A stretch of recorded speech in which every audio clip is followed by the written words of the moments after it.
नाज़रीन नवांखे हिक ॿी अहम ख़बर ॾींदो। इलेक्शन कमीशन मकानी चूंडुनि वारे केस में सफूरा यूसी ऐं गुलशन हदीद में वोटनि जी ॿीहर ॻणप जो हुकुम ॾेई छॾियो आहे।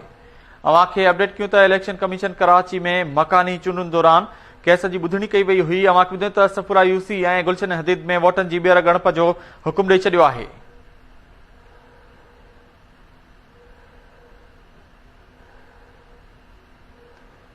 अवांखे ॿुधायूं त जमायत इस्लामी जो वकील ऐं नाज़म कराची हाफ़िज़ नईम इलेक्शन कमीशन में पेश थियो आहे।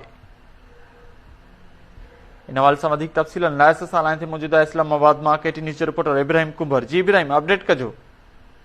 जी बिल्कुल ही जमायत इस्लामी जेका दरख्वास्त हुई उन ते senior member election commission Nisar Ahmad Durrani ji सरबराही में इलेक्शन कमीशन ॿुधणी कई आहे। उन में जमायत इस्लामी जो वकील ऐं जे कराची जो नाज़िम हाफ़िज़ नईम उहे पेश थिया आहिनि। उन मौक़े ते इलेक्शन कमीशन यूसी सफूरा ऐं गुलशन हदीद में ॿीहर जेको सो ॻणप जो हुकम ॾेई छॾियो आहे। ऐं उन मौक़े ते जेको नईम हाफ़िज़ नईम रहमान आहे उन ॻाल्हायो, उन चवणो त रिटर्निंग ऑफिसर जो फ़ैसिलो दुरुस्त न हो, जंहिं ते इलेक्शन कमीशन खेसि ॻाल्हाइण खां रोके छॾियो। इलेक्शन कमीशन KPK जे मेंबर जो चवणु आहे त तव्हांजो वकील जेको सो मौजूदु आहे ऐं अव्हां जेको सो हिन में दरख़्वास्त गुज़ार न पर धुर बणियल आहियो।